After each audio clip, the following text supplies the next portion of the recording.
Baik, bismillahirrahmanirrahim. Assalamualaikum warahmatullahi wabarakatuh. Selamat siang, Sobat Hebat Matsah Surba. Bagaimana pertemuan kali ini? Mudah-mudahan kabarnya selalu baik-baik saja, selalu sehat. Semoga senantiasa selalu dilindungi Allah Subhanahu wa Ta'ala. Amin. Berjumpa lagi di pembelajaran mata pelajaran seni budaya, khususnya kelas 7 bersama saya Ibu Murtisari.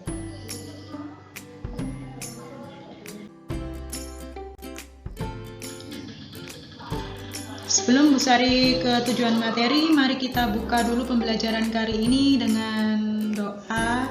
Mari kita berdoa terlebih dahulu ya. Bismillahirrahmanirrahim. Raditu billahi rabbah wa bil islami dina wa bi muhammadin nabiyya wa rasulah.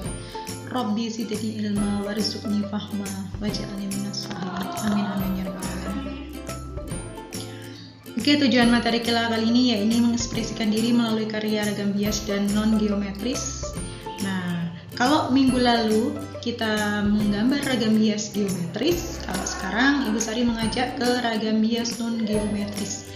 Ragam bias non-geometris ini terdiri dari flora, fauna, dan manusia. Ini objek-objeknya yang ada di dalam objek ragam bias non-geometris ya. Seperti yang tampak ada di slide, ya ini ada gambar ikan, ada tumbuhan, ya. Kemudian yang sebelah kanan dan di sini ada tampak gambar manusia.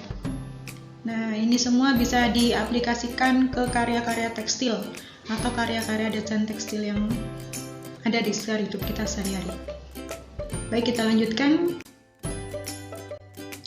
Mari kita hubungkan materi kita kali ini dengan surat Al-Fussilat ayat 12. Yang kandungan ini maknanya ya ini adalah di dalam Al-Quran ini Allah sudah mewahyukan pada tiap-tiap langit. Nah, di dalam tiap langit ini diberikanlah bintang-bintang yang cemerlang, dan kemudian dengan kekuasaan Allah, nah di sini kita diharuskan untuk memeliharanya dengan sebaik-baiknya. Nah, dari kandungan ayat Al-Quran inilah Al-Quran sebagai puncak keindahan. Nah, dan kita wajib menjaga keindahan yang ada di Al-Quran ini. Nah, kenapa kita sebagai manusia yang sudah ditakdirkan hidup di dunia ini, nah kita bisa mengindahkan alam dunia sekitar kita, yaitu dengan karya-karya ragam bias. Nah, karena sebagaimana fungsi tujuan ragam bias sendiri, yaitu mengindahkan kehidupan kita sehari-hari.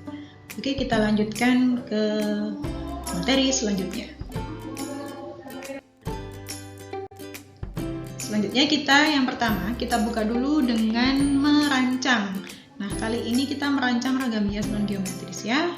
Tahapan pertama seperti yang minggu lalu, ya ini menyiapkan kertas gambar, kemudian memilih polanya seperti apa ya, masih ingat tentang pola ya. Kemudian menyederhanakan bentuk menjadi ragam bias atau menstilir. Nah, yang keempat menata ragam bias dengan teknik mengulang-ulang. Nah, jadi bisa ditekankan lagi dalam merancang ragam bias atau membuat gambar ragam bias. Ini yang pertama yang terpenting ini menentukan pola. Pola ada berapa macam? Pola ini ada pola lurus ya atau beraturan. Kemudian ada pola simetris, kemudian ada pola memusat atau sentral. Nah, ada lagi ya ini pola tidak beraturan. Nah, ini biasanya tersusun secara acak. Nah, dari pola-pola ini kita berangkat dari kesukaan kita. Kemudian nanti diaplikasikannya ke benda yang seperti apa. Nanti gambar ragam bias ini jika diaplikasikan atau diterapkan ke benda sehari-hari, ini nanti cocoknya ke benda-benda yang seperti apa. Nah, dari situlah kita memilih pola ya. Kemudian yang berikutnya, nah dalam membuat ragam bias ini wajib anak-anak ketahui ini harus mengulang. Jadi ragam bias yang kalian buat ini harus diulang-ulang, baik mulai dari ukurannya, besar, sedang, kecil. Nah, sampai ke warnanya. Misalnya warnanya memakai 5 warna, ya 5 itu aja yang diulang-ulang. Nggak usah memakai warna-warna di luar 5 tadi. Misalnya cukup 2 warna saja boleh, ya cukup 2 itu aja yang diulang-ulang. Nah, Paham ya anak-anakku? Nah, disinilah. Nah, yang ketiga ini ada menstilir. Nah, menstilir ini maksudnya mensederhanakan semua macam bentuk ragam hias. Ini adalah hasil karya stilirisasi atau penyederhanaan bentuk. Oke, kita lanjutkan. Nah, selanjutnya kita yang ke B ini kita membahas tentang medianya yang nanti kita pakai untuk menggambar ragam hias non-geometris. Kenapa kok bisa dikasih sebutan merancang? Karena kita masih menggambar, belum kita mengaplikasikan ke benda, ya. Jadi kita masih menggambar, jadi kita masih merancang. Oke. Nah, dalam memilih media menggambar ragam hias non-geometris ini sama seperti kemarin, ya. Ini membuat sketsa terlebih dahulu ya dengan pensil HB. Atau pensil B juga boleh, tapi dengan cara tipis-tipis ya. Jadi membuat sketsa dulu yang terpenting ya. Yang kedua, diwarnai. Nah, warna ini bisa memakai beberapa bahan dan juga bisa di mix atau dicampur. Warnanya, bahannya apa saja? Nah, ini bisa mulai dari yang sederhana yaitu pensil warna ya, kemudian spidol, warna-warni, kemudian bisa memakai krayon dan juga sampai ke bahan cat. Nah, boleh dicampur atau di mix media juga boleh. Paham ya? Mari kita lanjutkan ke pembahasan selanjutnya.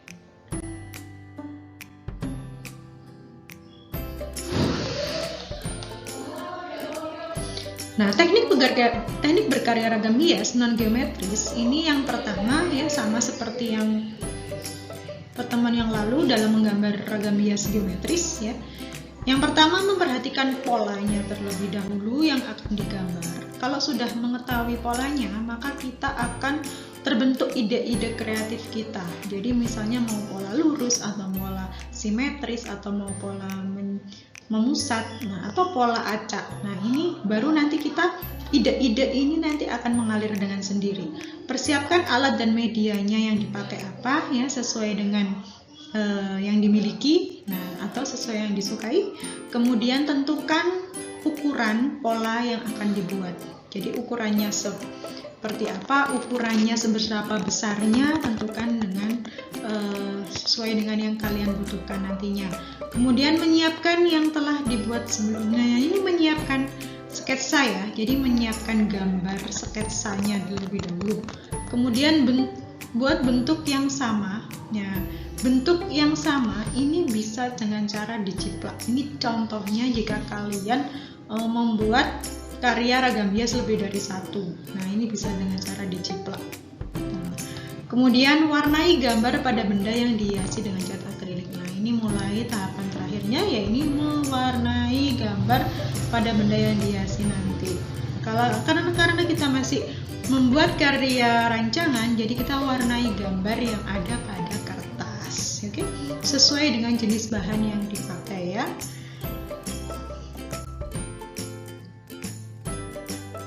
Nah, hari ini Bu Sari memberikan tugas.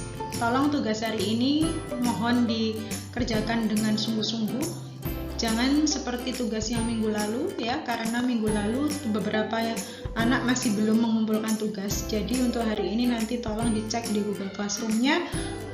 Siapa yang merasa belum mengumpulkan tugas mulai dari minggu kemarin, maka wajib mengumpulkan tugasnya double. Nah, jadi yang pertama yang perlu bisa dijelaskan, nah di sini buatlah gambar ragam hias non geometris yang di dalamnya terdiri dari objek flora, fauna, dan manusia. Nah, jadi kalian membuat hari ini ya ini ragam hias non geometris. Di dalamnya pokoknya ada objek flora, fauna, atau manusia. Ini bisa memilih, jadi tidak harus ketiga-tiganya digambar. Jadi di dalamnya hanya flora dan fauna saja boleh, atau objek flora saja boleh, atau fauna saja, atau manusia saja juga boleh. Nah, Bu Sari sudah meringankan tugasnya anak-anak ya, tolong dikerjakan pada kertas gambar, kemudian diwarnai dengan sekreatif mungkin, medianya bebas kreatif ya. Nah, tolong yang kedua, ini bagi yang tugas menggambar ragam hias geometris. Di pertemuan yang lalu sudah Bu Sari kasih 2 pekan. Ini belum mengumpulkan, wajib diserahkan maksimal tanggal 5 November. Nah, ini hari ini jam 11 malam. Tidak ada alasan lagi untuk belum selesai. Nah, tolong ini demi kebaikan anak-anakku semuanya, tolong semuanya dikerjakan dengan baik, dicicil ya.